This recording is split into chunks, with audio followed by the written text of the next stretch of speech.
the gunfights of the Old West. They're all over downtown El Paso. It's very historic everywhere. Almost every corner in downtown, yes, you can find something to say historic occurred. Right. I have at least 20 different walking tours in different areas just on the Mexican Revolution. Yeah. Mm-hmm. I have about 12 different walking tours in just the downtown area. I covered like Chinatown, the Red Light District, South El Paso Street, Oregon Street, Mesa Street, San Jacinto Plaza.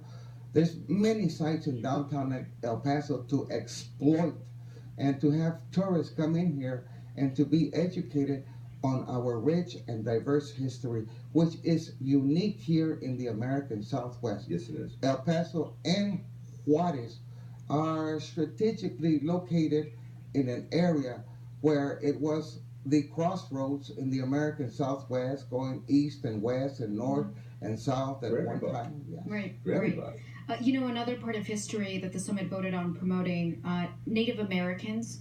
The land of enchantment next door, New Mexico, really focuses on their native heritage. Albuquerque, Santa Fe. Why don't we see more of that in El Paso? There's so much richness in indigenous culture and history here. We're an Indian tribe here. Yeah, absolutely. One of theirs, Pueblos. Why don't we see more tourism or more celebration of Native American heritage history here? Well, basically because, as he mentioned, there's only one Indian tribe, the Tiguas, and they're in the lower valley. And in El Paso, our Native Americans, they died a long time ago. The Mansos, and we only have the Mescalero Apaches. Those two Indian tribes lived or roamed this area before the Tiguas came and the other Pueblo Indian tribes. And they are descendants of even an earlier Indian culture called the Mogollon. And I have brought the Indian culture to the forefront more than any other historian. We've also done videos about it. The Tiguas are interested in promoting their own history. They've done a bit of that.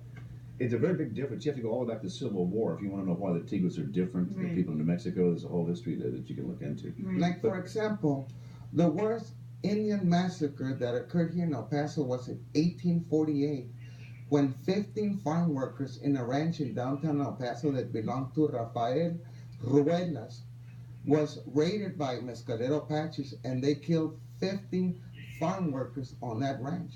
And that ranch was located on the 1100 block of Texas Street, about 2 blocks north of the existing McGoffin home. Let's go to Carlos on the west side on the phone lines. Carlos, what's your comment or your question? Mr. Morales, this comment is for you. There's so many successful stories in the community in South El Paso, in the barrio Segundo. For example, my brother who went to Bowie and then my parents moved out. He went to an Ivy League school and then went off to Georgetown, became a very successful lawyer in California.